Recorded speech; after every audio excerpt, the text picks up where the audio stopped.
The Dice Tower, episode 639. Looking forward to 2020.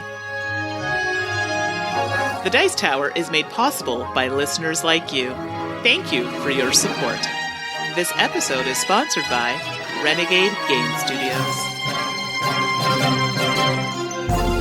Welcome to The Dice Tower, a podcast about board games and card games, and especially the people who play them. In today's show, as usual, we talk about some games that we've been playing, cover some shelf staples, and we'll discuss what we're hoping for in gaming in 2020. I'm Suzanne Sheldon. And I'm Mandy Hutchinson. And happy almost New Year, Mandy. Yes, happy almost New Year. I'm just riding the waves of Boxing Day. Yes, I said Boxing Day. Lots of sales. And now getting ready for the new year. I actually have been seeing a lot of my friends talk about Boxing Day, and I'm kind of sad that it's not a thing in the U.S. It seems like a fun way to extend the holiday season that Canadians get. And I think they do it in the U.K. too, right? They do. I don't know if Australia does it. They might, but yes, they also do it in the UK. It's great. It's just another way for you to spend more money. Well, okay. That's maybe, I don't know. And you get a day off. I thought it was a way to eat more food, but I guess I'm wrong. That too. Okay. Well, I hope you had a great Christmas, Mandy. I know that we are looking forward to the upcoming year, so that's one of the things we're going to chat about. But one of the things I wanted to mention is Dice Tower Kickstarter coming up in 2020. Yes, it's coming up so soon. I feel it just crept right on us. So I'm excited. I think there's going to be some really fun stuff coming up. For those of you wondering, I don't have a lot of insight into the Kickstarter myself, Mandy. Maybe you peek at it more than I do, but I'm actually really excited. I love all the promos that Tom gets from publishers, so I'm really excited to see what promos are going to pop up. I know of one. I'm not going to say what it is, but I know one I'm very excited for because it's a game that I really enjoy. And it's, so I think January 6th is the date. I think Tom's posted it on Facebook, on the Facebook group, and they're doing a countdown. So that's pretty cool. But I mean, I'm always excited to see what they come up with. Our Vindication one that we had last year was fantastic. And of course, the Dice Tower will always be free for you to watch and listen to. But if you're interested in supporting the Dice Tower to help them continue, to help us continue, your support during the Kickstarter is greatly appreciated. And hey, you might even get some really cool promos or extra items as well. So check that out January 6th. Mm-hmm. And a quick thank you to everybody who managed to join us for the premiere episode of Apptastic on the Dice Tower's YouTube channel. This is the new app show where Mandy and I play board game apps or digital board games with or against each other. Mandy, congratulations on your triumphant win over me in Mystic Vale. I never win. I don't know what came over me in that game, but pulled it out. It was close, though. It was clearly just meant to be. Our next episode is actually coming up just in a few days, January 1st. Yep, on New Year's Day, Mandy and I are planning on running another game. Mandy, what game did we pick? We picked Dragon Castle. And we didn't really pick it. Y'all picked it because we had talked about let us know what apps or what games you want to see us play, and Dragon Castle was mentioned multiple times, I think partly because it is relatively new. Yes. So we will be doing that. So feel free to join us on January 1st on the Dice Tower's YouTube channel for that. And I wanted to jump in quickly. The people that did watch, thank you so much. It was the first stream we had with all the stuff going on, so behind the scenes clicking and figuring things out. So it really helped. So I think the next one's going to be even better. So I was able to pinpoint some of the things. We had there were a few little glitches, but I think it'll be much better for the next go around. Absolutely. And the first show is the hardest one to do, but we'll get better, and maybe I'll beat you this time. We'll see. So that is Apptastic. And hey, our live streaming board game review show is also kicking off in January. So talk about things I'm looking forward to in 2020, that one as well. So we'll keep you posted on that. Mm-hmm. But in the meantime, we've got a podcast and we've got lots of games that I've been playing over the holidays. Mandy, I've been seeing you play a bunch of games too. So let's chat about them. I want to hear. Oh, so many games.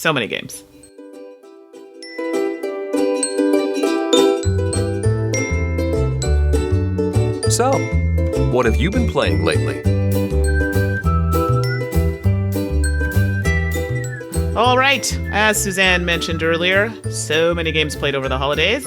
The first on my list was Trismegistus, the Ultimate Formula.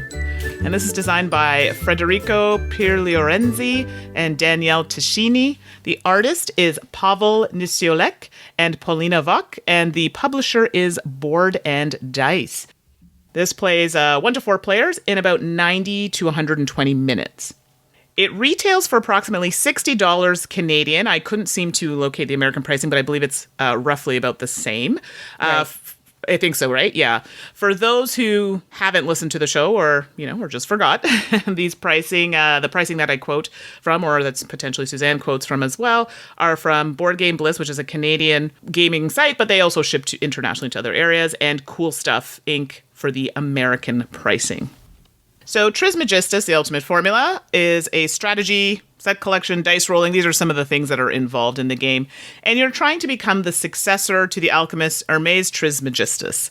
And to do this, you perform experiments, transmute metals, and invent artifacts. Good so far? The reason why I asked that is because we're going to dive right in, and there's a lot. So the game is played over 3 rounds, and obviously at the end of those 3 rounds, whoever has the most points will win the game. Players start the game with their own player board. We have a main player board to work off of. Now, keeping in mind, player boards for everybody are different. There's a different, what would you call them? A different inventor, scientist, some sort of role. Like I think I had Isaac Newton as one, that sort of thing. I admit I did not notice that detail. Oh, in my really? play. Just randomly grab a board. So yeah, you get a different one. And the reason why that matters is because the layout on the board for certain bonuses, it's different for each player, and each player has their own kind of tiles. We get a starting tile or artifact that we're going to place at the bottom or side of our board, and this can become activated. We'll talk about that. You have a starting experiment. This is what you're trying to complete in order to gain points in the game. You also have an end game scoring card, which I believe is called a publication card. And that, again, you need to have certain symbols visible in order to score that at the end of the game. And you also have a higher level experiment to complete. Yeah, we're going to talk about that too. So these are just some of the things that you start with. So in the game, players are working with dice, and the dice have symbols. Okay, so on the main board, you're going to have areas for these dice to go, and you also have different experiments that you can take from. You also have little essence tokens, and these are things you're going to use when you transmute. Again, these are a lot of things I'm throwing at you. I will explain further. So what's going to happen is on a turn, players start by taking a die from one of the areas on the alchemy board.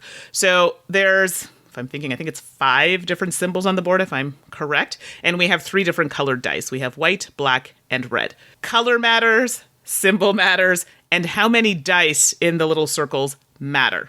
So I decide, hey, I'm going to take a die from a specific symbol. Let's just say it's, I can't even describe it on air, one of the symbols on the board.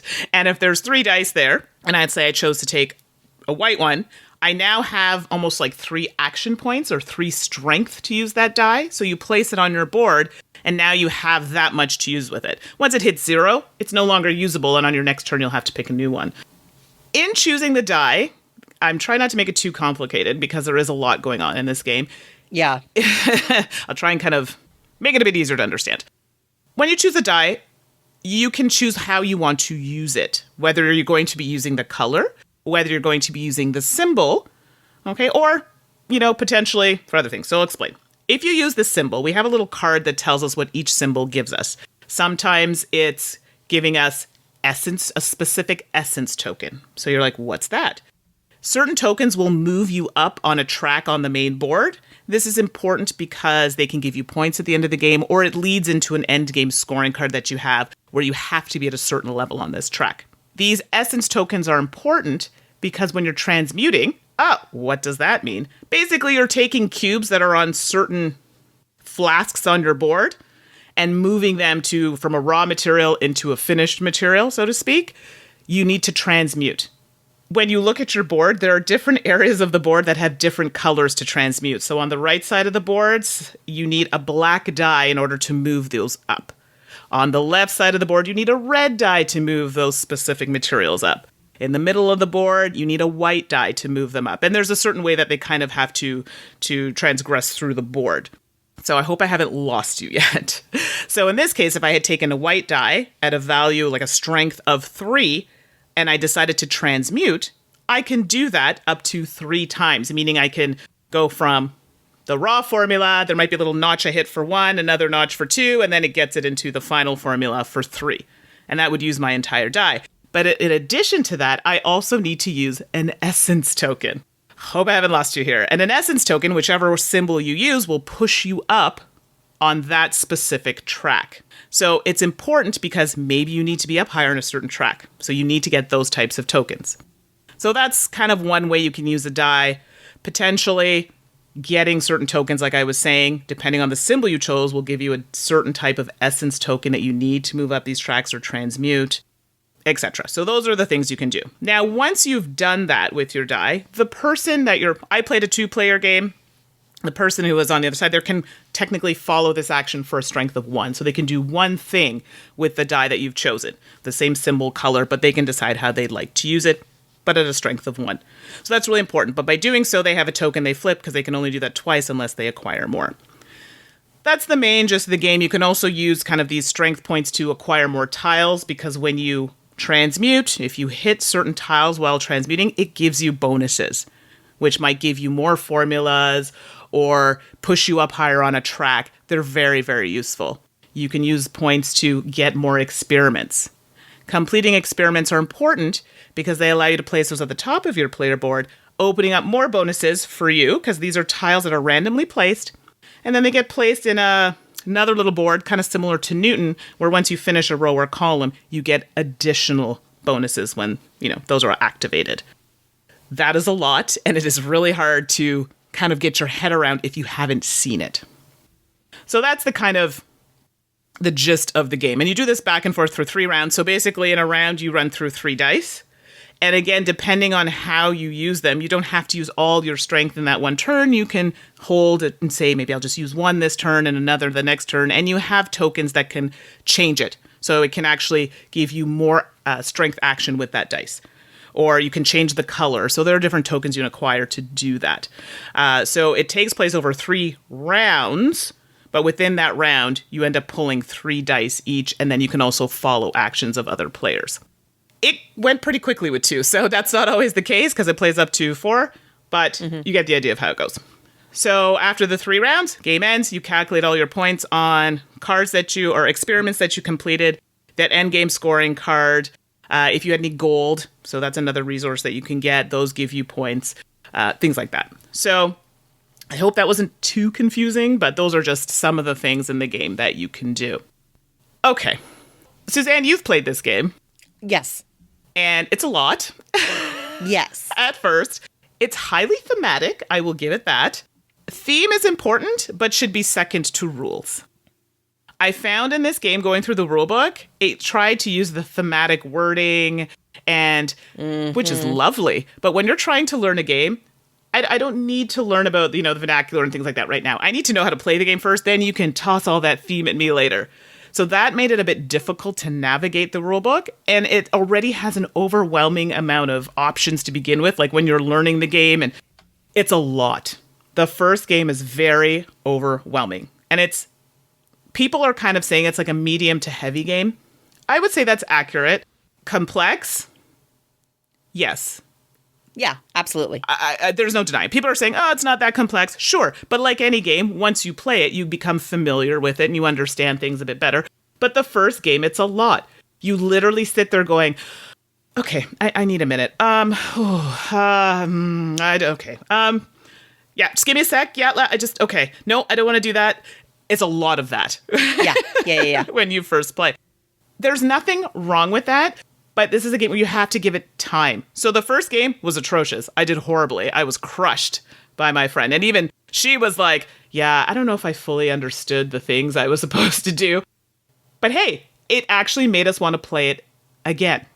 Because I was like, it's puzzly and I want to figure this out. So we played it again and I took a different approach where the game forces you a little to diversify the experiments you're completing in order to open bonuses on your board. But once you kind of find experiments that kind of work with the same materials required, because you need to have the resources required to complete them, you can kind of get an engine going with that. Mm-hmm. Do you know what I mean? And then it makes it easier to complete other ones. They don't always have the same resources, but if you have a system going, you can make it work because you have an essence that's like a wild, and that's really important. So I liked figuring things like that out. Oh, how can I make that work? That really difficult experiment, oh my goodness. Oh, that's like, I feel that's something you have to start from the beginning. That's a strategy you have to take. You have to literally work on that for your game. I have yet to finish one, but guess what? It again makes me kind of go, I want to know more. I want to try it again. So that to me signifies a good game where if I was like, oh, it's overwhelming, there's lots of stuff, but I want to work through it to figure it out, right? That's the whole puzzle. That's the rewarding aspect of it. There is some interaction in the game, like that whole action of kind of following another player. And I apologize, that's not the technical term of it, but it just makes it a bit easier to explain. That definitely allows for that interaction because you have to pay attention what other people are choosing and what other people are doing, right? So maybe, I better take that die. I don't want that other person to get that die because, now they can actually push further ahead, or they're getting a die that you need to pay attention to what they're doing because you could use it. You may need it, right? So I really like that. 2 players that played really well, played quickly at 2. Maybe we just played fast, but I found the time was good. When we played with 2, I think it took us maybe an hour and a half at most. And that was us chatting and some downtime and figuring things out. And I think it still went really well. It's strategic, but there are random elements, right? You're working with dice. You don't know what you're going to get. You have cards, right, that are just randomly put out. You have tiles, the artifact tiles that are randomly put out. I mean, that part of it is random, but strategically you can kind of set up the direction you want to go, the dice you're choosing, and how you're going to make that work. Right? And then I did mention the experiments. The game forces you to diversify your experiments. But like I said, you can get an engine running that kind of works off of that and maybe will help you finish that really difficult experiment that I have yet to complete. Overall, if you haven't figured it out already, I really enjoyed this game a lot. I was a little nervous in the beginning because I was like, why am I just not getting this? Not getting it rules-wise. It took us a while to get through that, but we finally got through the rules. I just didn't know what path to take. It was a lot. So the first game, don't expect it to be, oh yeah, I'm just going to do that. No, you got to try things to kind of figure it out. But that's the whole point because you want to be able to play it again and do different things and have it kind of puzzle map out and work out. So I really enjoyed this game. I'm actually looking forward to playing it again. My friend who I played with, she's great, and we want to try like a different strategy to see how we can play it again. And there are other things that you can play with to change the game to make it more difficult. But I'm like, we'll just stick with this until we figure it all out. So Trismegistus for me was a winner. I really enjoyed it. Player aid, it could definitely benefit from a better one in this game. But overall, looking forward to figuring out the puzzle, hopefully. It's one that I got to play Essen, and I was taught it by Reiner from Board and Dice, and that made the entry so smooth for me. I peeked at the rule book. I know what you're talking about. This one would be a bear to learn from the rule book, so my sympathies to you on that. But it's interesting. I played it. I really enjoyed it. I thought it was complex and it had a lot of things. I thought, okay, that was a nice game. I liked it. But you know what? I'm still thinking about it. Right. And so I've only played it the once. I only played it at Essen. I did not purchase it at that time. I've realized that since Essen, my brain has revisited it on its own. Just, oh yeah, Trismegistus. Okay, that, yeah. I really did like it. And so it's one, if I had the opportunity to explore more, I would actually really like it. It does have a complexity, but it's an intriguing complexity to me. And I definitely, obviously when had no opportunity to fully explore that, and I kind of have regrets now. But I'm glad you enjoyed it. I'm not surprised that you enjoyed it, though, to be honest. It really got the brain working, and I really enjoyed it. So Trismegistus, it's a winner. Well, up for me quickly is Taverns of Tiefenthal. This is a Wolfgang Warsch game. It's published by North Star Games in North America. It retails for $50 US. And Eric talked about it back in episode 620. But, I finally got it to the table, and I'll see if I agree with Eric's assessment here. Taverns got dice drafting and deck building. And thematically, you're in a tavern, and you're running a bar or your tavern, and you're serving guests. And you have cards that represent the customers that you have, and they also represent the vendors and employees that you have to help serve them. So you may have a card that represents a server, and you have a card that represents a dishwasher, and you have cards that represent the beer mongers, and these are all cards that help you. Meanwhile, you have customers, and when you serve them, they will pay you. So maybe one card represents if you place a 2 on it, you will get 2 money. Great. So what happens is you have a starter deck, and you have this whole complex board laid out in front of you that represents your tavern. And you shuffle up the cards, and then you flip them over, and you seat customers. And you have 3 little tables. And once you have 3 customers sitting in those tables, your draw is done. So there's a little bit of that push your luck element that I think may feel push your lucky like Quacks of Quedlinburg does, where you draw until you have those white tokens, and then you have to make a decision. Well, here it's like you keep on going until you hit that limit. You may, in the meantime, draw servers and things like that. They don't affect your limit. And then you roll some dice, and then you draft them. So you roll dice on a little coaster, and then you pick one, and you pass the coaster of dice to the next person, and you end up with 4 dice. And then you assign the dice to your customers or to your servers to get their abilities, whether they're generating money or abilities or beer for you. And then you use that. In general, you use it to buy more cards. Some cards cost beer, some cards cost money, and improve your deck. And most of those cards have point values on them. And ultimately, at the end of the game, you win with the most points, and the points are all in your deck. You just go through your cards, and you count the points in the upper corner. Most points wins. So it really is about getting those cards ultimately. But you want to be doing these other actions to help make it easier to get cards, because some of the cards are more expensive. Well, you can't get enough gold in a single turn. You have to store it up. You start with only being able to store 2 gold. But if you pay to upgrade that tile, then you can store 6 gold. So, but that costs you money. You're making a choice. Do I buy a card that could give me points, or do I upgrade this tile that lets me store more gold so in later turns I can have more powerful turns, that kind of thing. That's fun and that's interesting. There's a center board that has what's called a monk track that as you move around it, you'll hit some spots and get some benefits. We found it's actually kind of hard to move around that track, and because only a 5 die assigned to there will help you move around. That was kind of tough to get sometimes. And there's modules. So there's a base game, but there's 5 different modules or in-game expansions that you can choose to use or not. I've played a couple of them. You have beer, and then you have one that adds schnapps that we played, which is fun because it's just fun to say schnapps and have these little tiny cups of schnapps that you get to put. The bar board that you have in front of us is like a puzzle. It's literally puzzle cut. You have different tiles, and they all hook together to make one solid board. But like if you upgrade the gold tile, you have to flip it over. If you have to upgrade the server tile, it's like a little puzzle cut board, and you lift it out and you flip it over and you put it back in, and it fits right back in. And it makes one solid board, which is kind of fun. It works mechanically. It feels a little fiddly. And some of these cutouts are so small. Some of the pieces in this game are so tiny. They are very like this small. little schnapps tokens or these little cutouts that go on the shared board that add abilities. Oh my gosh, I'm so nervous about losing them because they're important to gameplay, but they're teeny tiny things, and they're things that you could easily think you have to toss out. So I will say, if you get Taverns, punch it carefully and really look at what you're getting rid of. Don't throw things out because you might need them. But overall, I really did like it. Taverns of Tiefenthal was a game that we played once, and I was like, I want to play it again. I saw the things that I didn't get early game. I want to play it again. It plays in 8 predictable rounds, which I like. It's time boxed in a really pleasant way. It adds pressure. You feel that pressure of, I only have 8 rounds to make stuff happen. How do I make that happen? And what strategy do I want to go with?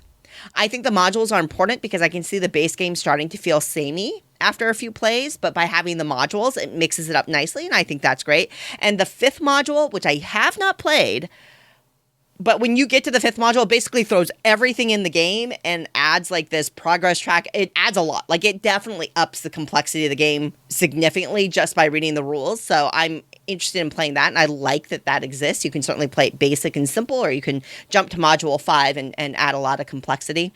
The passing of dice, there's another game in which you literally draft dice and you roll them and then you pass the dice. I find this to be one of the fiddliest mechanisms in games ever. Does Grand Austria do that? I can't remember. No, it's not Grand Austria. It's a different game. And you have to do this. You roll dice. They give you a little coaster that you put them on, and you have to.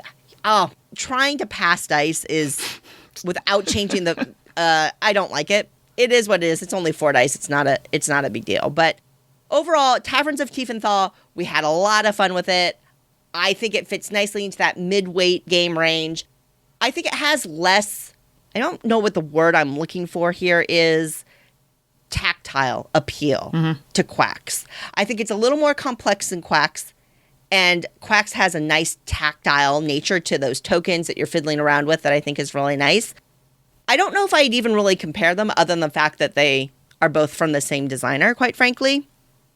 But I like Taverns of Tiefenthal. I'm looking forward to exploring more modules, and Eric liked it too. So, hey, 2 out of 4 so far on the Dice Tower. I liked this a lot, actually. So okay, 3 out of 4. But I worked backwards. So it was actually Dave Lutza. I played it with Dave Lutza and Ilka Lutza when I was in Germany. And we started with all the modules. He's like, I'm just going to throw them all in. Nice. So my first game was with all the modules. I was like, oh, this is really fun. I liked, the signatures. I liked all the things going on in the game. It was fun. And then I played it recently with some friends here and said, well, let me see the base. I'm curious just to see what the base game is like. And it was just okay. And I thought it was just for me, it was okay because I had played all the other modules. But the people who I had taught it to also found it just okay. They felt it could have used a bit more, and they think they would have enjoyed it had we added a couple of modules in there. So I really enjoyed the game, but I have to tell you, I think I liked it with everything. And I have not gone to the everything, but I certainly did enjoy what Module 2 added to it. So I believe you. I totally believe you. And knowing your taste in games, I can definitely see adding that complexity would be appealing to you. But Taverns of Tiefenthal, thumbs up. The next game I played was a lovely cooperative game. So Atlantis Rising, but specifically the 2nd edition. I believe this was on Kickstarter. It may have shipped already. I just recently received this copy. It's designed by Galen Sissel, Brent Dickman. Artist is Vincent Dutré, Peter Gifford, and the publisher is Elf Creek Games. It's a big player count here, 1 to 7 players. That is wild. I know. And you think, oh, it's going to be the game that never ends. Well, we'll talk about that. And 60 to 120 minutes. Currently, it's $59 in Canada on pre-order. I believe it's the same in the States as well. As I mentioned before, it is a cooperative game, worker placement. So I have not played the original Atlantis Rising. So if there's something that it's needs to be compared to, I won't be able to do that because I haven't played that version. I can only talk about this one. So Atlantis Rising, it's a cooperative worker placement game. And you're working together to take your citizens, and I think they were called Atlanteans, and you're basically putting them across your homeland, and you're trying to gather resources to build a cosmic gate, and this will save your people. It sounds strong. The game ends... Sorry, let's repeat that. Let's start on a good note here. We win the game if we complete this machine and that final centerpiece. Yay! We lose if the island floods. Basically, all the tiles get flipped. So we'll start with that, all right? Or you're unable to flip tiles because you don't have any available. Great, we lose the game. Coming back to how to play. So it's going to happen over several rounds. Obviously, we don't know when it ends. It will depend on how successful we are in making this machine. But there are 4 rounds. Sorry, 4 rounds in a turn. Does that make sense? 4 rounds in a turn. We're going to go with that. I don't know if that's confusing. 4 actions in a turn? Yeah, let's... okay. 4 turns in a round? It's not 4 turns in a round. 4 things happen in the round. I don't know how to say it. Phases? Maybe phases. Yes, phases is a better word. Okay. Oh my goodness, that took a while to get there. 4 phases in a round. Okay, we're going to go with that. So, the first phase, what's going to happen is we want to place our Atlanteans. So the first thing, to give you a bit of background here, we each have our own board that has a special ability. So we have a character that has a special ability. Everybody has one and it's different. These boards, you can flip it to have a female character or a male character. That's how they've set it up. Then we have a board in the middle that's set up with these kind of, it almost looks like I don't want to say tentacles, but it's a round center, and then these tiles that kind of offshoot. So you'll have, mountains, which will have certain amount of tiles. Like, they all have equal amount of tiles, but they shoot off that kind of middle area of the board. So these are action spaces that we can kind of send our people out to take those actions. And they have different things like a library, which are going to get you cards.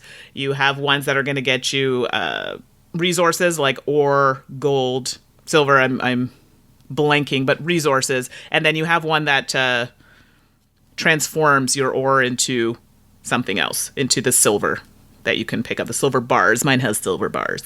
And then you have other ones that can actions that can get you more Atlanteans or more civilians to put out on the board.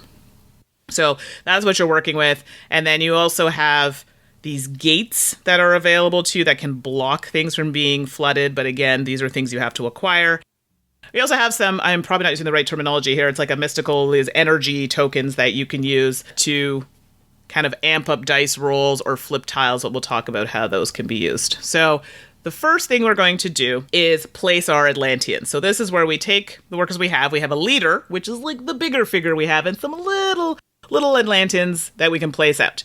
The leader is the one that kind of offsets that does your special ability of your character. So you may, for example, have one where if you place it on this tile, your leader on this tile, it won't flood.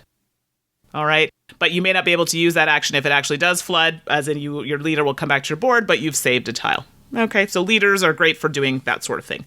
So you place out your Atlanteans in any of the spots you want to do. Remember, we're trying to build that machine, so you're trying to get resources to fill the little kind of cards that are going to go into this machine. And there's about 9 of them. And they all have different requirements like crystal, gold, whatever. Once that's, you do the build action and put them in the machine you're trying to build, you got to get all 9 of them. So there's a lot. Place your Atlanteans. Then we suffer misfortunes. Sounds bad. It is. So we have a deck of cards where each player has to draw from this deck of misfortune, and we resolve it. So sometimes it's a calm sea. Nothing happens. Sometimes it says forest. Darn it. That means we have to flood a tile in the forest. Keep in mind, if you placed somebody that's really low on that tiling, because keep in mind, the lower you place it, so closer to the edge of the board, the requirements are less. So there are dice rolling that's going to happen here. So it might require, if you roll a 3 as a success, great, you're going to get that crystal piece. However, if something comes up and forces you to flip that tile, you no longer can take that action, and that tile is flooded. So this is where you might have to kind of take a higher number spot in order to get that resource, which means you might not roll it, but you might also not flood the tile and not take the action at all. So misfortunes are bad because they can cause a tile to flood and a tile that you're on. Okay. There's also, I think it's controlled floods. Oh, those are terrible. That just attacks more than one area. So you're now doing 2 of these things, and any kind of barrier you have not affected here. So that is a problem. So this can make it really hard. And depending on the level of game you're playing will depend on how many of those cards are in your deck. So if you're playing a harder level, you will have more of those controlled floods. Now, with whatever people you have left, you're going to take your actions. And I mentioned them earlier. This is where you're on tiles that are requiring resources. A lot of them require you to roll a die. So, for example, on the lower end of the spectrum, you might have to roll a 3 or higher. Roll a 3, great, you get the resources. You don't roll the 3, you don't get the resources, but you can use some of that energy that I was talking about to kind of amp up your dice rolls. Or if you have a leader on that tile, they may be able to change the result for you with their ability. So you take all your actions, and once you've taken your actions, then we endure the wrath of the gods. So there's a little track that moves up every time at the end of a round, and once it reaches a number, so in the beginning I think it's 0, when it gets to the next number, that lets you know how many more tiles you have to flip at the end of the round. But at least you have a choice in the matter. You decide which ones you want to flip. As the game progresses, you want to continue to take an action to build. That's important to get all your machine working. It does get pretty dicey when you're down to those last spots, and you really have to work on quickly getting the resources, but it becomes very difficult because it's the die rolls required are higher. You might need a 6 now to get a crystal. How often do you roll a 6? I certainly didn't roll it a lot, just to give you an idea, but it's possible. So as I said before, the game ends if we complete the machine and get that center piece in. We lose if it's flooded completely. There are no more tiles available to use. So overall, I mean, I like cooperative games, but I really liked the feel of this game. It wasn't angry. Everybody was working together really well. I mean, that could just be the group. But I did find that there was enough there to keep us interested. And you really had to work together to build the machine, right? If someone is working on Crystal and it's like, okay, well, no, you know what? My ability really helps prevent this from flooding. Great. I'm going to come over there with you. Like, it is literally cooperative. You have to work together, use your abilities together, or it's not going to work out for you. And you're going to flood the island and nothing's going to work. So that, to me, I thought was great. I did like that. Yes, it's cooperative, but it really felt cooperative. Everybody really had to work together.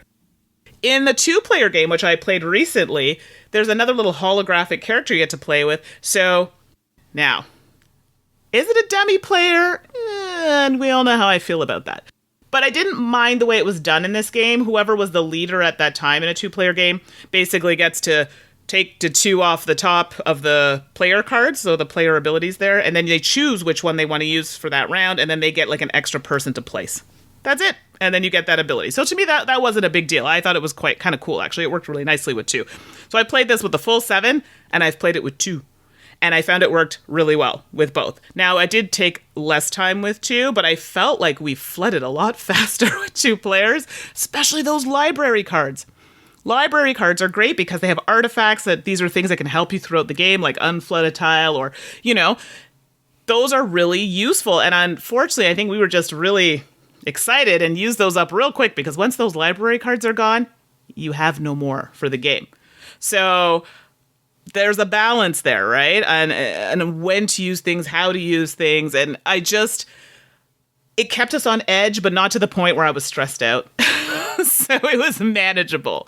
Again, you can change the difficulty, which I thought was really good. We played on the, we're gamers, so we'll just play on the regular level. Yeah, well, we almost met our death, so we won. But it was tough. So I like it. The rules are a little spotty in a few areas that we kind of had to make a call on certain things, but it wasn't terrible. As I said before, I like that you can choose your own difficulty level. I like the very true cooperative nature of the game. I like that it can play solo, but most cooperative games play well solo. That's not for me. That's a shout out for my solo friends because they're the ones who tell me how it plays solo and they're feeling it. So overall, I enjoyed Atlantis Rising. I've heard the second edition is better than the first, but like I said, I haven't played the first one, so I couldn't give that comparison. Awesome. I agree that a quote-unquote dummy player in a cooperative game is very different than a dummy player in a competitive game. I totally see your point there, and that's awesome. Yeah. Well, I have a cooperative game to talk about as well. What? I know. As you all know, I'm a fan of the escape room genre of games that has emerged over the last few years. And whenever anything new comes out, I am on it. I want to play it instantly. And that's how I felt about the new Decktective game from DVGG. This is designed by Martino Chiacchiera and Silvana Sorrentino, and the art is by Alberto Bessi. And I believe this is the same design team behind a lot of the Deckscape games. And I've reviewed a couple of the Deckscape games here as well as I can. Obviously, this is tough to review because you don't want to spoil the experience for any of you all that will get to play them in the future. And I will not spoil anything in this discussion about Decktective either. Decktective Bloody Red Roses, dun dun dun, Decktective is a new, series or approach to these escape room games, and Bloody Red Roses is the edition that I played. It comes in that small deck box that Deckscape and other small card games come in, so it's quite compact. And it is cooperative. And you are trying to solve a mystery together. It does play differently, though. You have a shared deck of cards, and you get a card. And then you have a decision to make. You can either share it with the group and use that as shared knowledge, and you learn more about the mystery, or you can just choose to discard it to what's called the archive. If you discard the card, you keep that knowledge secret in your brain. You cannot discuss it. You cannot share it until the very end of the game with your teammates. But each of the cards has some kind of value on it. 1, 2, 3, 4, 5, whatever. And you can only place a card face up and share it with the group if you have at least that many cards in the archive. So if I want to play a 3 value card, I have to have at least 3 cards in the archive. You have to have had discarded cards to play cards. And the deck is rigged so that early turns you get to make a decision and you can still play cards even early on. So that is set up to be fair, or to get you a running start, so to speak. But that's set up to make interesting decisions. Do I keep this, or is this particular piece of information maybe not critical and I can discard it so that we can play higher value, more important cards later on in the game? After you go through the deck, at the end of the game, you get some cards that ask you questions, and you have to answer the questions, and you get points as you answer the questions. And the most, you want to qualify. You want to get the highest score possible as a group. There's really not necessarily winning or losing, I guess, unless you completely get the main mystery wrong. We got the main mystery right, so I didn't pursue what happens if you get it wrong, to be honest with you. And that's unique, that kind of card sharing, deck sharing choice. That's a unique element of Decktective. The other unique element of Decktective is that you use the box and some cards to create a kind of 3D crime scene where literally, and this is not a spoiler because it's one of the first things that you set up in the game, you nest the bottom of the box in the lid, and then you use that little gap around the edge of the boxes to stand up cards, and you kind of create a backdrop, and then you have a card and you literally kind of put it in the box so it curves, so it creates like a curve in the tension of the box holds it up, and there's cards laid in the bottom too that create a scene. So you kind of create this 3D diorama using cards and the box, and I just love this idea. It was really fun. It was a little complicated to figure out as we were kind of fiddling and trying to get it set up. It was a little confusing, but once we got it set up, really like that concept. So that's another unique element to the Decktective series. What I can tell you is the promise of the system is more interesting than the experience of the system for my first play. So unfortunately, Bloody Red Roses overall fell flat for me. First of all, I will say this in general, and you heard me say this when we talked about Mystery House a little bit ago. All escape room style games need a tutorial option. Every single one, period. Exit has tutorial scenarios. They're not included in every box, I don't think, which is unfortunate, but they do have a tutorial scenario that you can download. Unlock does it great. They have the same tutorial set of cards in every box, so if you've played it once, you've got it. But Decktective, similarly to Mystery House, would have benefited from a tutorial set for you to understand the system and really understand how to use the 3D environment as well. I felt that the 3D construction that I just conceptually loved was vastly underused, which is a shame because it was so interesting. It was used, but not nearly to the potential I think it could have. And in point of fact, there was an element of this particular set where I was frustrated with how they used it. I felt like I was supposed to pick up on something that there's just no reason. There was nothing in the game that would have led us to go down that mental path. There were clues, but there was just nothing that tied the fact of how important those were. We noticed this thing, but there was nothing in the game that would have told us to tie these things together. And that was frustrating. We overall actually did well. The mystery wasn't difficult. We solved it, and we missed one detail that is related to the thing I just said, and we're like, really? Okay, fine. It just wasn't rewarding. It's fine if you get things wrong, but if you get things wrong, you want it to be a head slapper. You want it to be like, oh, of course we missed that. And it didn't feel like that. And honestly, that discarding to the archive system, there was no tension because we realized that like the cards had a max. You needed, say, 10 cards was the highest value card in the deck. Well, we just rushed. We were like, okay, well, we don't need this. We don't need this. We don't need this. Let's just get it. And we filled up the archive, and then there was never any tension later in the game about keeping or discarding a card. We never had that tension later in the game. The only tension we had was early in the game when we really weren't sure about the system.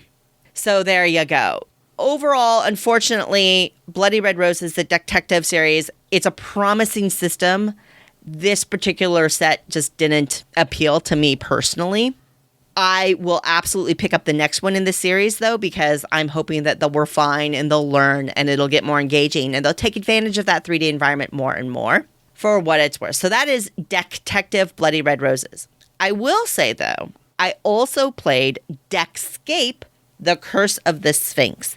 And I'm a fan of the Deckscape series in general. One of the things it does that I really like is that you usually end up with little miniature decks of cards that get split up and have separate puzzles, and it's great for sharing with a group. It's one of the challenges with unlocks or exits is that they can be hard to share because of the shared components. But with Deckscape, you can often split up puzzles. Curse of the Sphinx was a solid entry in the Deckscape series. I really enjoyed it. If you haven't tried a Deckscape, I'd recommend Curse of the Sphinx. It's a good starter. There was one puzzle that were like, okay. But really, overall, it was a really positive escape room in a box game, and I really enjoyed that one. So Deckscape, Curse of the Sphinx, thumbs up in that series. Deckective, Bloody Red Roses. I'm really looking forward to the next one. I think the system has promise. This one didn't hit for me. Interesting. Now, is this something that you would recommend to people? Like, I know you had mentioned Exit and that sort of thing. I also liked those other ones. I know Tom wasn't too crazy about them. The name's escaping me. The ones where you had to figure out the kind of crime scene, but it was backwards. And it was all cards. Oh, it's Undo. Undo. So is it kind of like in that realm, or would you say it more follows No, it Exit? feels more like an unlock.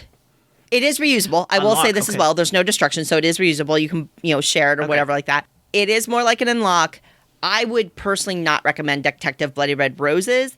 I will be picking up the next one in the series in the hopes that they improve upon, that they really take advantage of the system that they have set up. Okay. So the last game, I saved a nice light one for you all because I talked about a couple of heavy ones this episode. Air, Land, and Sea. So this is designed by John Perry. Art is by Valerio Buonfantino and Stephen Gibson. And it's published, it says web published, but also published by Arcane Wonders. It is a 2-player game, and it plays in about 15 to 30 minutes. I am so excited to hear you talk about this game. I have a copy. It's been sitting there, but I have high hopes, and I'm hoping... I know it's not necessarily your typical thing, the war game theme. I'm really looking forward to hearing what you have to say on it. Yes, and there was some surprise here, so we'll see. We'll get into it. So it's a card game, and area majority is kind of the key thing in this game, and they have it as war game. It's not a war game, but it is war themed. So as I said before, it's 2 players, and you're basically we're battling it out, all right, and we're trying to control 2 of the 3 theaters in each round to win. First player to 12 victory points, I believe, will win the game. Sounds easy enough. So the setup, it's actually quite simple. In the box, you are literally getting 3 theaters, and that's basically your air, land, and sea areas, right? So I work with the military, so all I can think of, right, is your army, your navy, and so forth. So it's similar to that, but air, land, and sea is what the theaters are. These big kind of placards with those on them. And those are going to be set out in the middle of the table. And then everybody gets a hand of cards, and it's blanking me on the moment. I think it's 6, if I'm not mistaken. Gosh, don't be upset with me. I believe it's 6 cards, but it's a small deck, so you don't have a lot of cards to choose from. But everybody gets a hand of cards, and the cards actually have a number value on them. So I think they range from 1 through 6, if I'm not mistaken. And they have abilities, and they have the colors matching the theaters, right? So you may get some blue cards to match the sea. You might get some green ones. It's a variety. You don't know what you're going to get, right? It's random. Get tossed out. Then you choose your start player. This matters because there is an action where if you are the start player, it matters, okay? So what you're going to do is, in the game, you're going to take your cards and one at a time, or depending on the ability, what it says, place your cards in the matching theater. Unless the card tells you otherwise, you may be able to play in theaters that do not match the card you're putting out. The value of the card matters because that's your strength. So if I have a total of 7 in an area or in a theater and someone has 5, I will technically be winning that theater. But you have to win 2 of the 3 in order to kind of win that round to get points. So placing cards out is something you can do on your turn.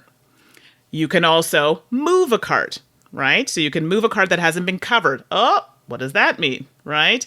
You can place cards on top of each other, right? So if you're placing a card on top of each other, it kind of stacks them, but that means there are certain cards you will not be able to move once they're kind of covered by other cards. You can also place cards face down.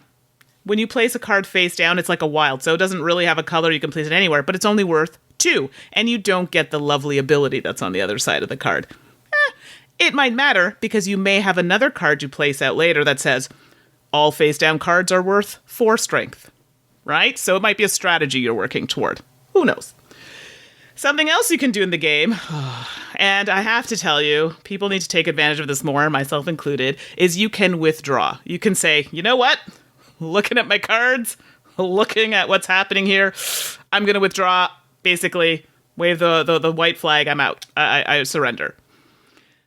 You might want to do this when you have a lot of cards in your hand, because remember I always said it was important first and second player? Depending on the card you have as first or second player. When you withdraw, it depends on how many cards you have in your hand as to how many points you're giving the other player. So if I withdraw with like 1 card in my hand, they're getting 6 points. If I withdraw with maybe 5 cards in my hand, they're getting maybe 1 or 2 points. But depending if you're first or second player will depend on the points differentiation. So it might be a different amount of points depending on which cards you have. But basically, withdrawing is not a bad thing, and it might save yourself a lot of heartache down the road, but make sure you kind of do it early so you're not giving away those points. If you end up winning a round, so you don't withdraw, you play everything out, it's a solid 6 points. And remember, 12 points wins it. So you end up playing a few rounds of this, but it can stretch out if you are withdrawing and only giving 1 or 2 points in a round.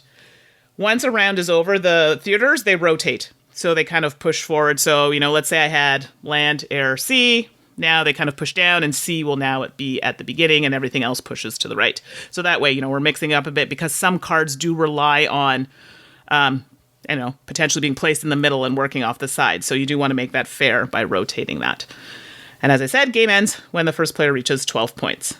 I remember when I was at a convention, and Robert, who is the person for Arcane Wonders, was like, oh, you're really going to like this. I'm like, I don't know. It's war-themed, which is not really my thing. I don't know. It seems fighty, and I don't like those kinds of games. I thoroughly enjoyed this game. OMG. I liked it a lot. For little bucks with like 3 big cards and like a deck of 20 some odd cards, it was great. Oh, awesome. It was so good. I was like, you're literally, okay, hold on, let me just read my cards. Because how you play them, like the order you play them, 100% matters, right? Maybe you play a card, you want someone to flip cards because then you might play out another card that works off of those flipped cards. Do you know what I mean? But then someone could come back and move your card somewhere else or flip a card. You're like, no, that ability's gone and it totally ruined my point system for all the rest of my cards. And okay, I gotta withdraw. This is, I just love the decisions with a few cards.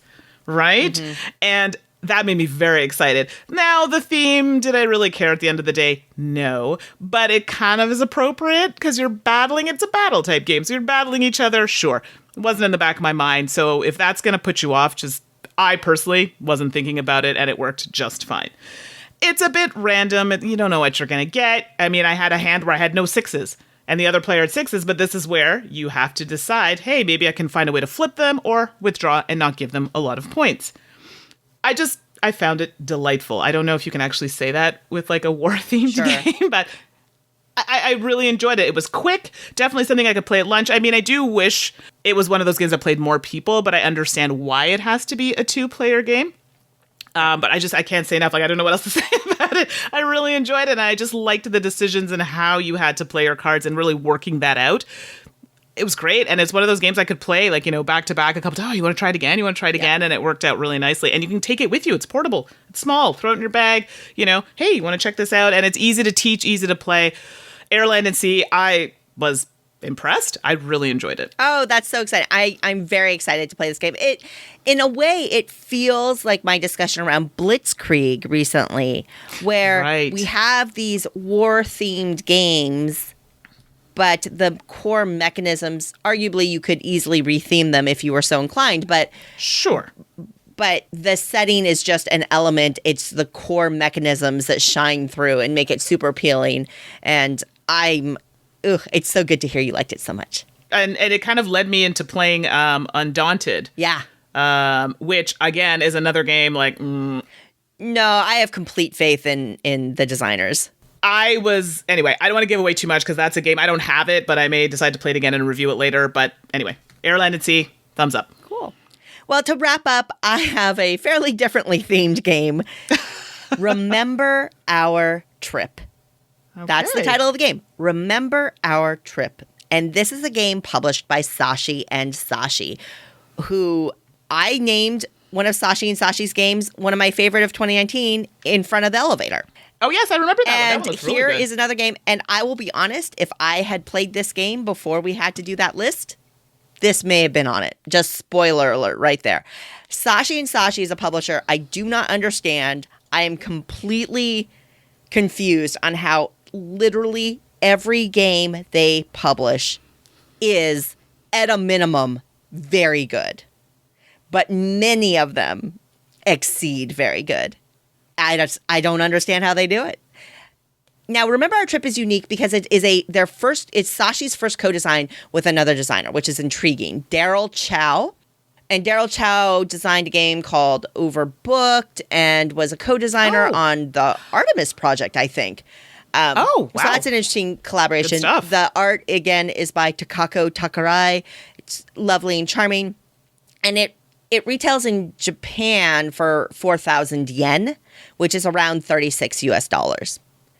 Remember Our Trip is a game in which we as players are collectively remembering a vacation or a journey that we took together, a trip we took together. But we are competing to be the one who remembers it most correctly or most accurately. It plays in 12 rounds that are driven by cards. There are 12 cards, and you flip one per round, and once you go through the deck, game over. This is very familiar if you've played Let's Make a Bus Route. There's something very reminiscent about that mechanism right there. The cards have a little grid pattern on them and a number. And the number says how many tokens you're going to put out, and the grid pattern says, hey, on your player board, this is where you can put tokens. So if I have a 2 on a card, there are going to be 2 tokens per drafting spot. And then if it's got a row of 4 squares, what it's saying is that you can put 2 tokens in a row in anywhere in those 4 squares. So you could put them right next to each other, or you could put them separate, but they have to be in that quote-unquote zone that's dictated by the card. And those zones may be a row or a column, or they may go diagonal, or they could be in 4 corners, so there's a little bit of variability there. What happens is that you put these tokens out, randomly drawn from a bag, onto a board, and then players draft a little grouping of tokens, and then they put them on their board. Well, why are we doing all this? Well, these tokens represent different things that you would see or visit when you're on a trip. So they represent hotels, restaurants, shops, parks, and landmarks. And you're putting the tokens out following that zone rule, but ultimately you're trying to cluster tokens into patterns. Because when you get enough tokens into a correct pattern or meet a minimum quantity, then you can confirm that location. So if I confirm, hey, over here, there was a little 2 park where we sat on those lovely benches. Great. Not only do I get to flip over the tokens on my board and score points, on the shared board in the center, I put out a park token. And I will get bonus points for remembering accurately the park there. Now, Mandy, it's your turn. If you manage to get park tokens in that same location, you will also get bonus points for that park. Ooh, but the way the game works is it's situationally located. So the same card, Mandy, if you're sitting to my left, it will look like a column to you, but it will look like a row to me. So where you are sitting around this card, the orientation of the card is relative. It feels almost impossible to duplicate boards.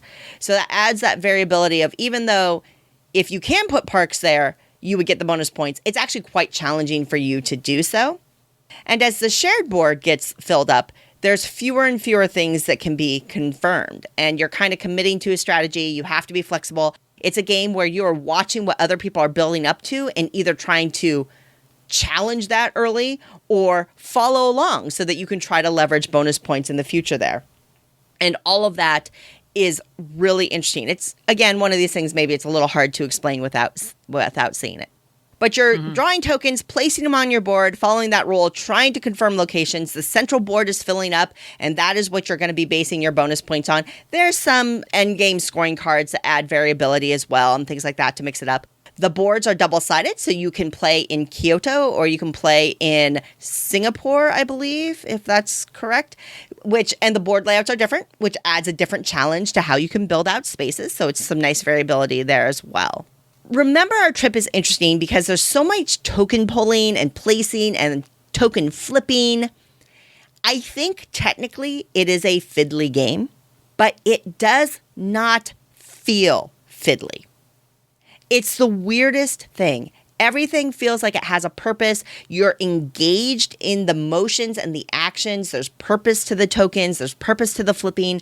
And the way your brain is operating it around, it feels like it's just seamless. It's the weirdest thing. Whereas like we were talking about taverns earlier, and just passing 3 dice to the left is a little fiddly. It's like, oh, shoot, I dropped one. What was it? Was it a 3 or was it a 4? I can't remember, that kind of thing. And it just feels a little fiddly and just a little frustrating. In here, all this token manipulation, I don't care. It's great. I love it. It is pretty. I love this simple but engaging art style that Takako Takarai does. I love this game. Remember Our Trip. It feels fresh. It feels interesting. You're engaged. It has that nice 12-round play, so you're time boxed in. It's not going to drag out, and it gives you nice, tight space for you to challenge yourself with. You only have so many turns to accomplish. You know what cards are in the deck and what cards are still, what cards have been played and what cards haven't, so you can kind of mentally track that. Simple rules, simple to play, engaging, beautiful, challenging, fun, interactive. An absolute out of the ballpark hit for me. Remember Our Trip. Sashi continues their record of phenomenal publishing talent. And I don't know what the plan is, unfortunately, to get this to the United States or North America. I hope somebody recognizes the delight that this game is and manages to bring it over to North America and beyond, because it deserves your attention. Remember Our Trip, published by Sashi and Sashi. You 100% answered my question. I was about to say, when is it available in North America? So it sounds great. So I'm hoping someone picks it up and we can all get our hands on it. Yeah, I'm sorry to tease you with it, but it's so good, Mandy. So good. Can't wait to try it. The Warp's Edge, designed by Scott Alms and published by Renegade Games, is coming to Kickstarter on Tuesday, January the 7th, 2020. You are Taylor Mynd, rookie pilot of the Force's Outer Rim. After a crucial battle, you are stranded from your fleet. With resources running low, you jump through warp gate after warp gate, hoping to find the right combination home. Don't forget to mark your calendars to check out The Warp's Edge on Kickstarter on January 7th.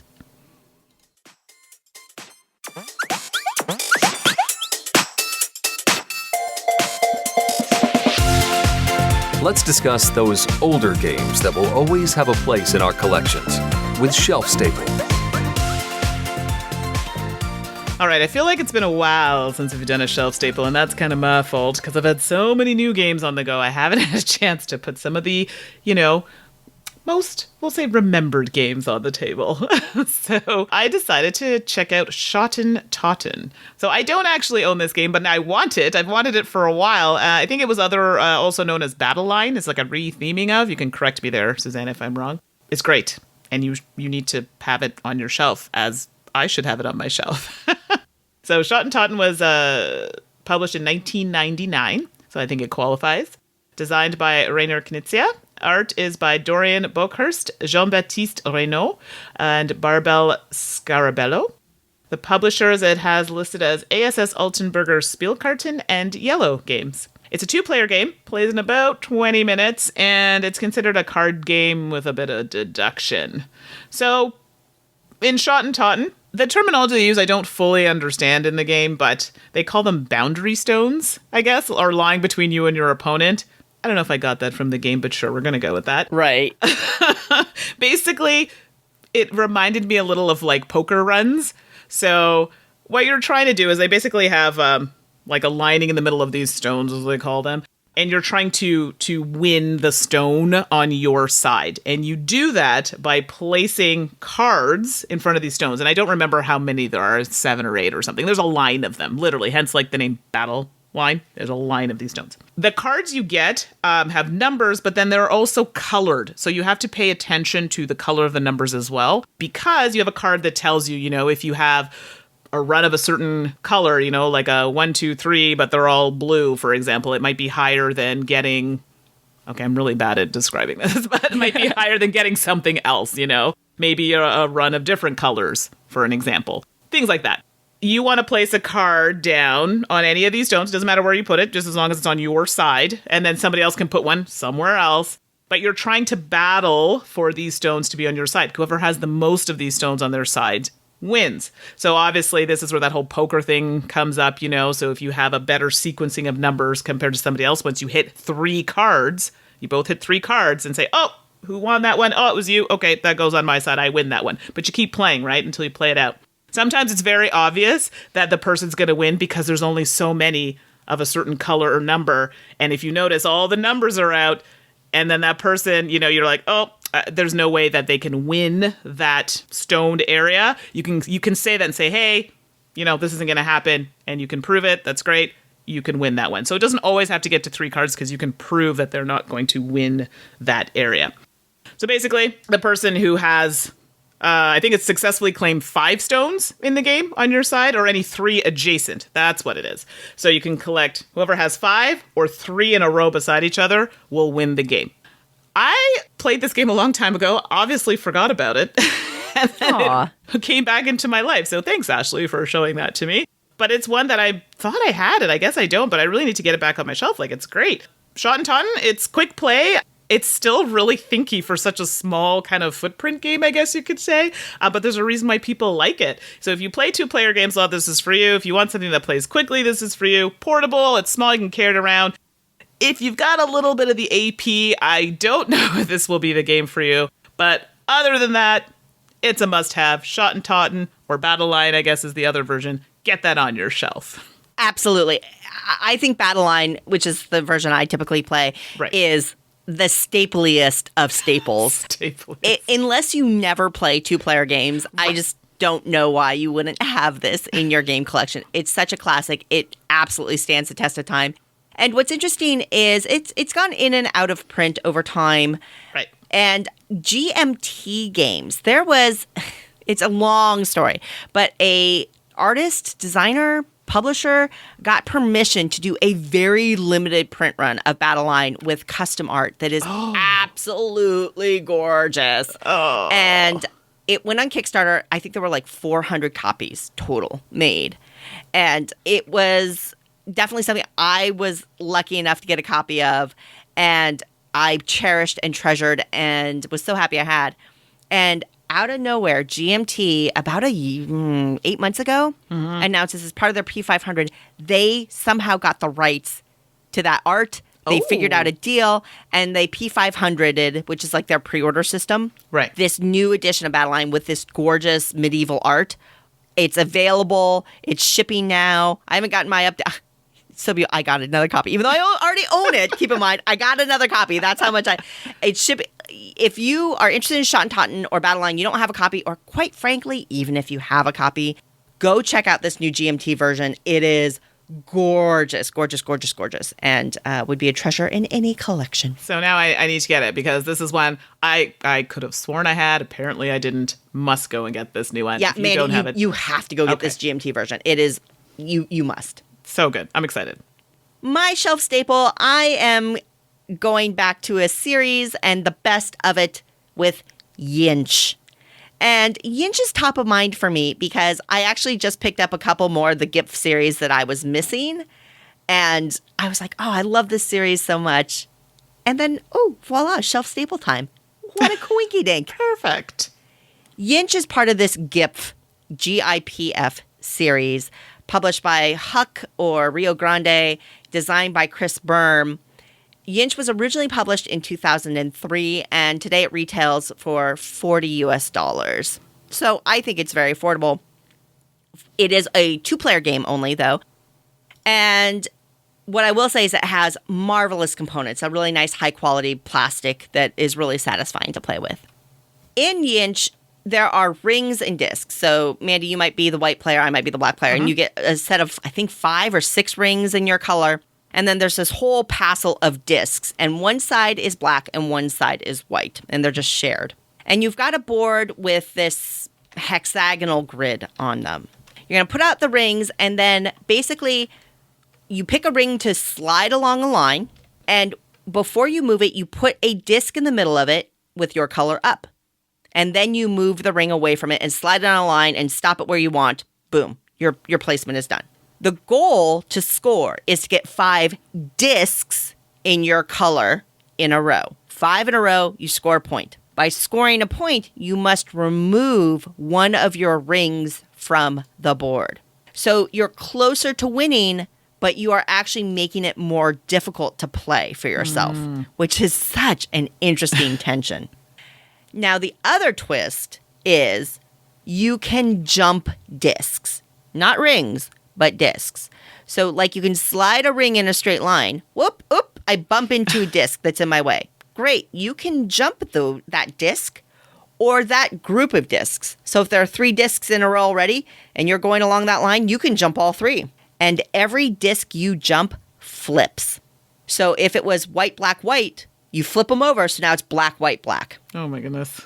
And that is how you typically complete your rows of 5, is by cleverly flipping discs as well and anticipating where you can flip, where you can't, lining up your rings so that you have angles of future movement so you can jump long strings or jump a strategic disc in your way, picking which ring you're moving and dropping a disc, picking where you end that ring's movement for future movement, knowing that you're going to lose rings as you get closer to scoring.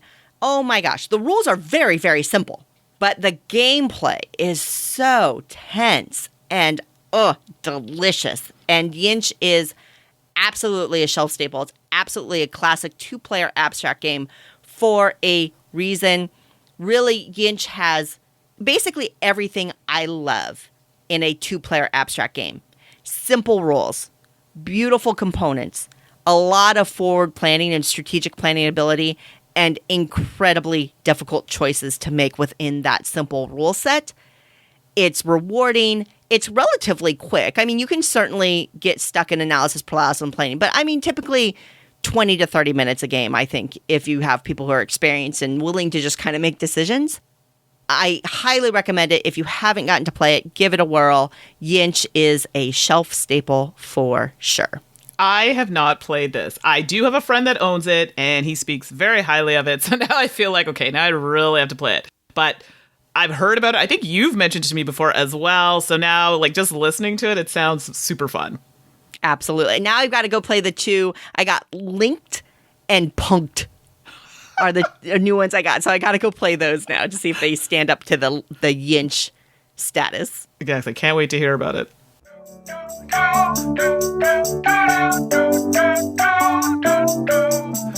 We asked, you answered. It's time to discuss hot topics in Victory Points. Well, here we are at the end of a year. Not just the end of a year, but the end of a decade.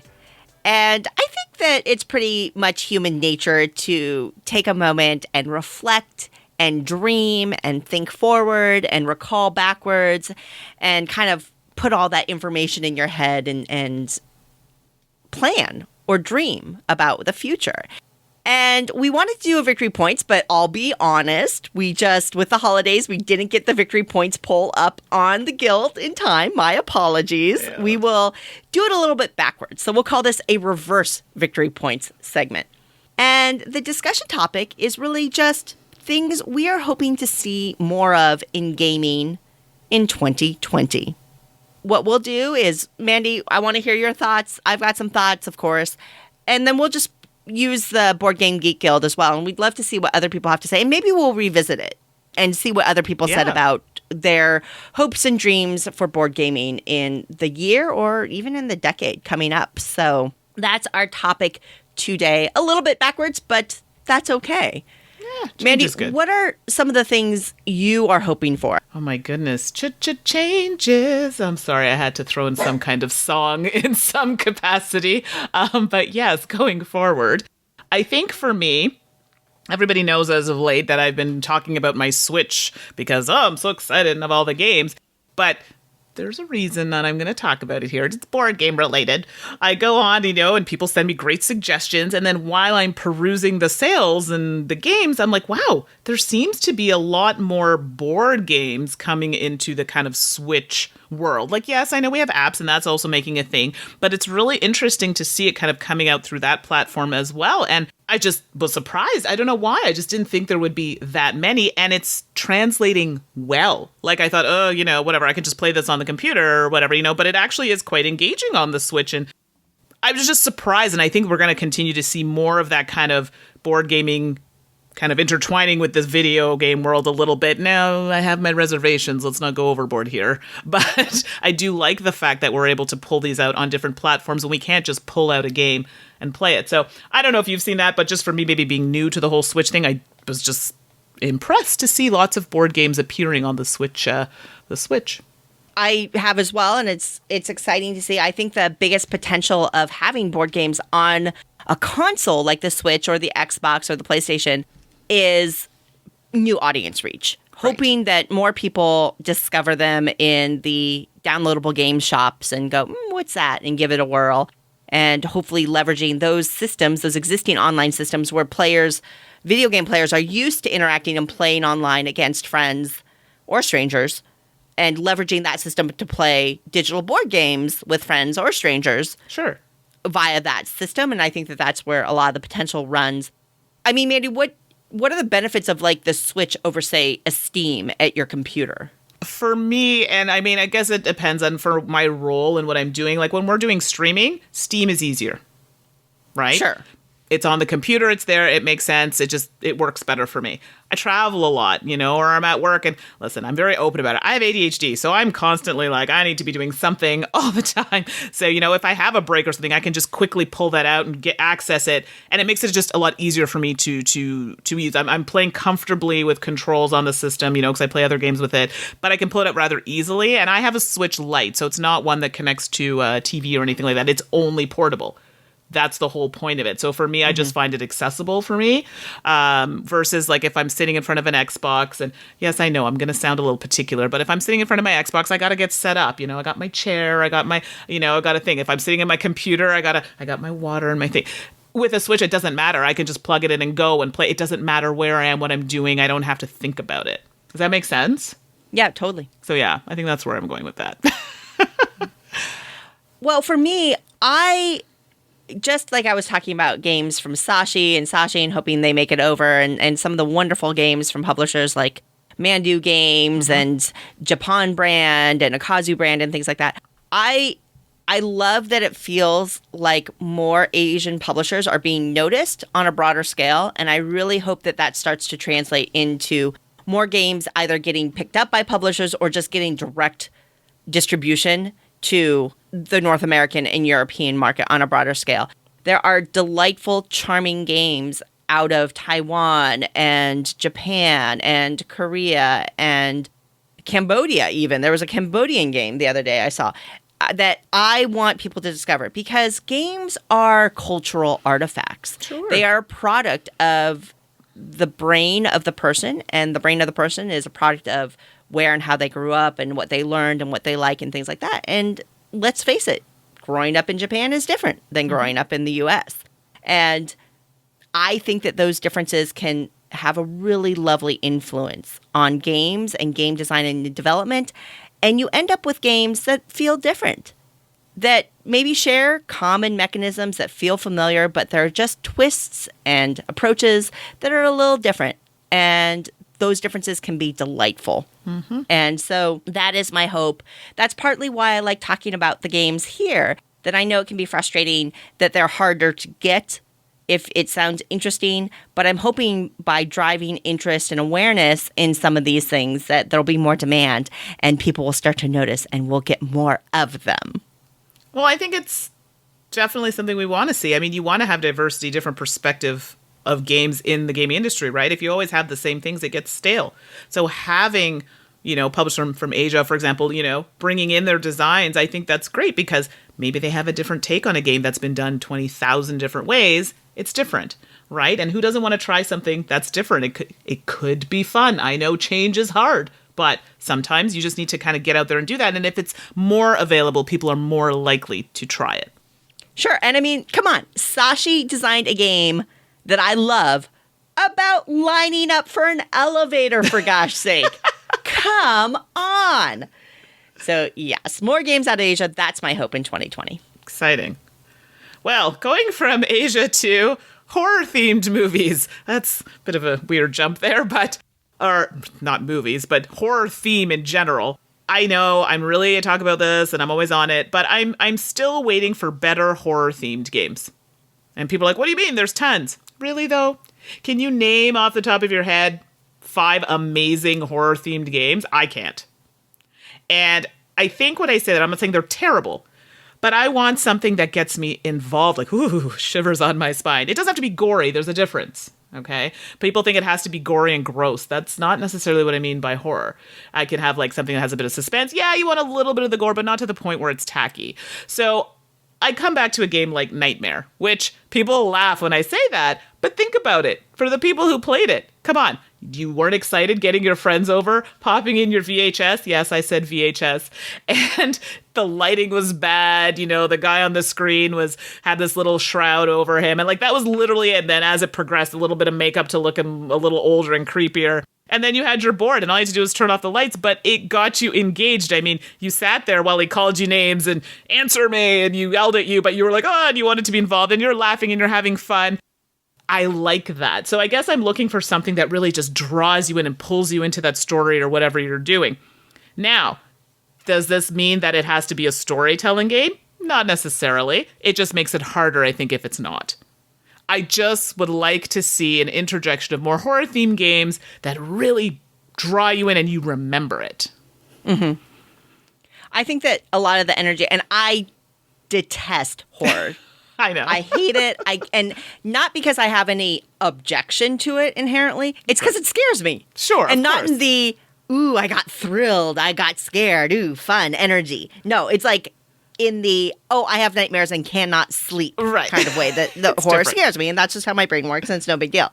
But I can totally see, I think that horror creates an environment for tension that other settings don't. And I can see how that would be really great for games. So I totally get where you're coming from. It's hard, but it's doable. And I'm not saying that there aren't good ones out there, but I want amazing. So I'm hoping this year someone will, I was going to say knock my socks off. I was going to scare me into like a really cool game. So anyway, on to you, Suze. I know you have a couple more on your list that I'm 100% like we need to talk about. Well, we talked about this, and we've talked about this frequently. And I think that we mention these things on the podcast when they come up related to games. And that is better rule books and player aids in games.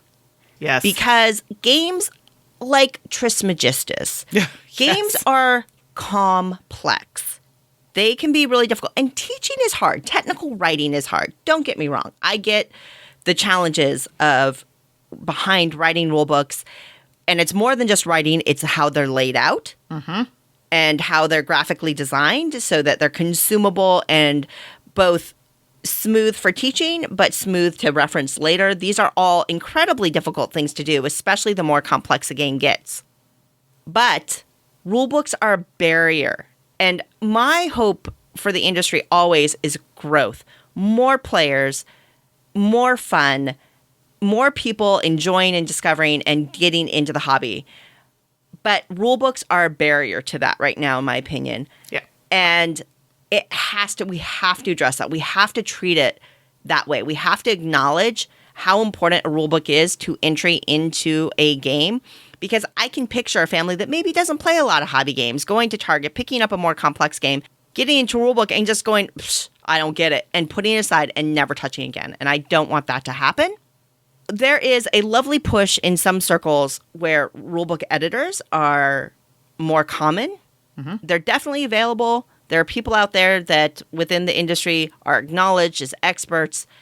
I want to see more of that. I want to make sure that The editors of rulebooks that are strong are acknowledged and recognized. Hey, I support having rulebook editor as a category on Board Game Geek so that you can know, I read this rulebook. It went well. Who did it? Okay, this person. I want to know more. Like, I want that to be acknowledged as an important role in the industry because rulebooks are so critical to entry and enjoyment of a game, especially obviously early on. I agree with you 100% on that. I get cranky. I have to tell you, if I'm looking at a game and the rulebook is just like, it's taking me like an hour to get through the rulebook, I am now cranky, and now my level of enjoyment for this game has decreased significantly. And I'm someone who plays a lot of games. Can you imagine someone who doesn't? Like, it's important. It's like, it's important. Anyway, I digress. I feel very strongly about rulebooks, and it really can make or break people coming in the industry, staying in the industry. You know what I mean? So anyway. Absolutely. So better rulebooks, taking best practices from ones that do it well and successfully and carrying those forward would be a good thing. And kind of related is more player aids. I've opened so many games lately that do not include a player aid at all, and it drives me bananas. One of the worst offenders that I dislike intensely is when a game includes a player shield, but doesn't leverage the player shield as a player aid. Hey, you're already putting this thing in a box. There's a whole printed real estate on the backside of it. Put useful player information on it. It drives me bananas when game companies don't do that. Player aids, tracking references, tracking iconography, turn order, action order, available actions, whatever it may be, figure out what's most important for players to be able to reference and have on hand instead of having to go back to the rulebook, and find a way to include it. I mean, in publishing, there are known quantities, and I understand, believe me, I understand the economics of throwing more things into a box. But for example, card count. Card sheets are a known quantity. Mm-hmm. And I'll tell you what, if your game has 54 cards, chances are it would do fine with 50 cards and 4 player aid cards instead. I'm just telling you. In some of these larger box games, I mean, obviously if it's like an Amigo Spiel game, you need your card deck, and I get that. But even something as simple as that can make a big difference. Or, quite frankly, throwing in thin rulebook paper style player aids is better than nothing at all, and they are relatively inexpensive to add. I just think it would smooth the gameplay and make it more enjoyable for everybody. I cannot think of many games that do not need some kind of reference card or player aid, and I can think of many, many games that do not include them at all. So come on, people, player aids, get them in there. Yeah, and just to kind of follow up on that, I mean, even if someone's like, oh, you know, they have their regular people that buy their games, they don't care. From a business standpoint, like coming back to what you were saying, you're pulling people in if you have these things polished or available. Do you know what I mean? So you're growing your business. You're growing people in the hobby. Like, it's a win-win situation if you do these things well. And it's one of those things, set aside the money to get someone to revise, look at the rule book and fix it up. And not just this person, we're going to pay them to do it. Someone who knows what they're doing. Someone who has a proven track record to say, oh yeah, we've had really good input on, rule books, or people seem to really follow your rule books well because they know how to lay them out well. These are the people you want. Seriously, spend the money and do it. A lot of people try and cut corners here. And I think out of anything we talk about, and maybe this is because I'm a teacher, please get the rule books done properly. Player aids. People learn differently. I have a terrible memory. This probably falls in line with the whole ADHD thing, but things like that are very helpful for me. When I now have to try and remember something because I don't have it in front of me and remember the rules and try to strategize, that's a lot. And now it's not fun, it's stressful. Because you feel like, oh, am I asking a lot of questions? And I play a lot of games and I, kind of feel like that sometimes. So can you imagine someone who isn't in this and this is new to them? Make it easy. I'm sorry, I'm giving a little speech here, but it really all fired up.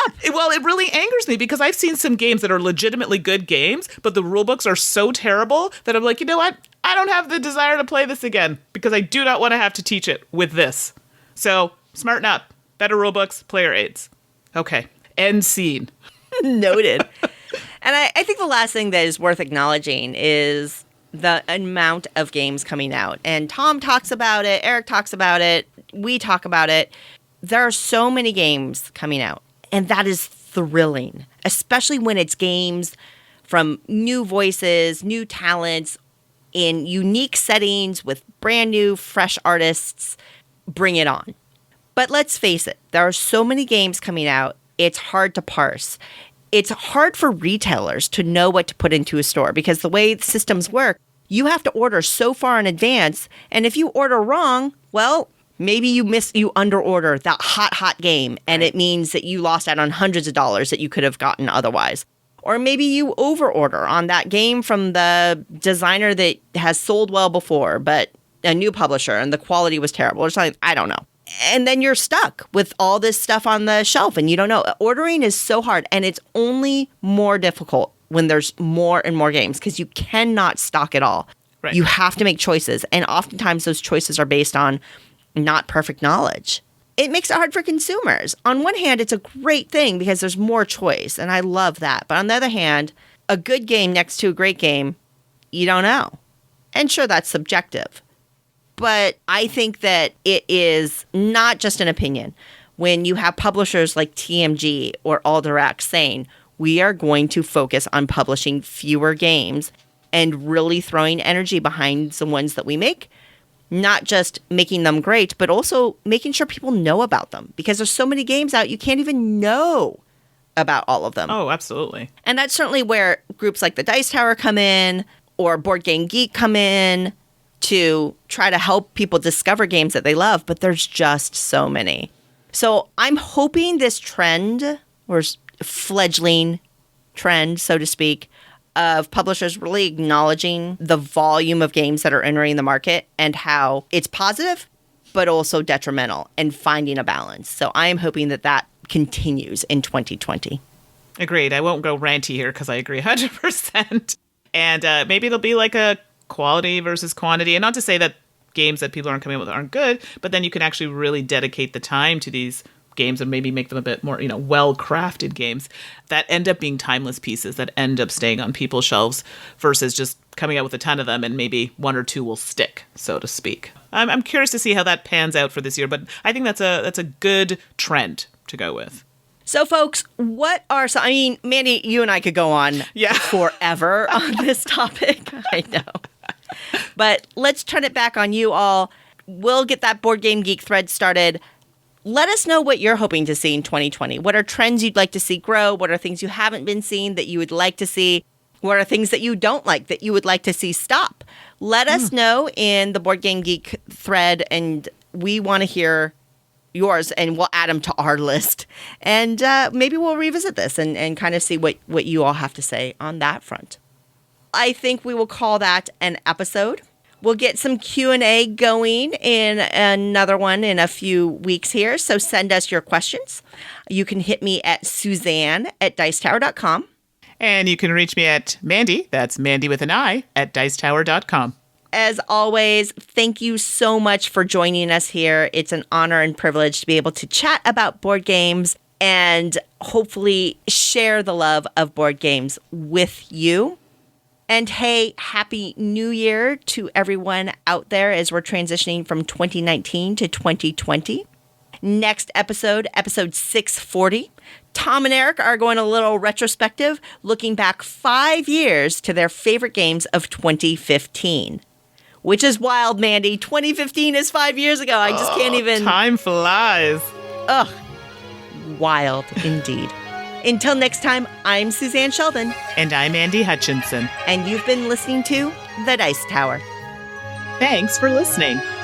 Promotional consideration has been provided by game publishers in the form of review copies of games. This podcast is sponsored by listeners like you. Thank you for your continued support. And speaking of support, the Jack Basil Memorial Fund is an organization dedicated to helping gamers in need. Learn more about the fund's mission and how you can help at jackbasil.org. The Dice Tower is produced by Tom, Suzanne, Mandy, and Eric with assistance from Roy Cannaday and Rob Searing. Our theme is composed by Timothy Pinkham and arranged by Matt Bellier, and hosting is provided by Cool Stuff Inc. Let us know what you think of the show by posting to the Dice Tower Guild at BoardGameGeek.com, following the Dice Tower on Twitter, or by emailing us at dicetower@gmail.com. And don't forget to visit the other shows in the Dice Tower Network at dicetowernetwork.com. Until next time, from all the gang at the Dice Tower, have fun gaming.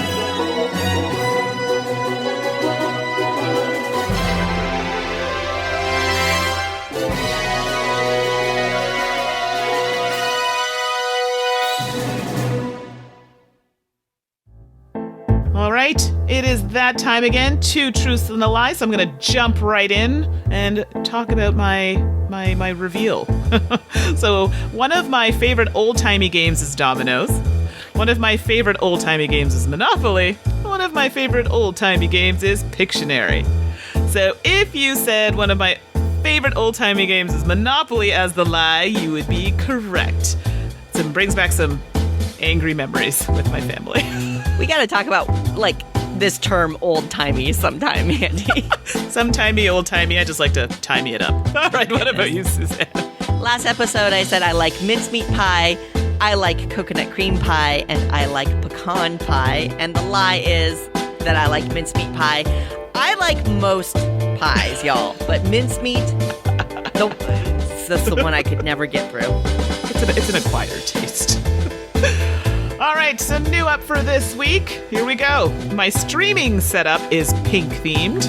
I have 7 portable external hard drives, and I built my own computer. I'm taking a little tech road here. How about you, Suze?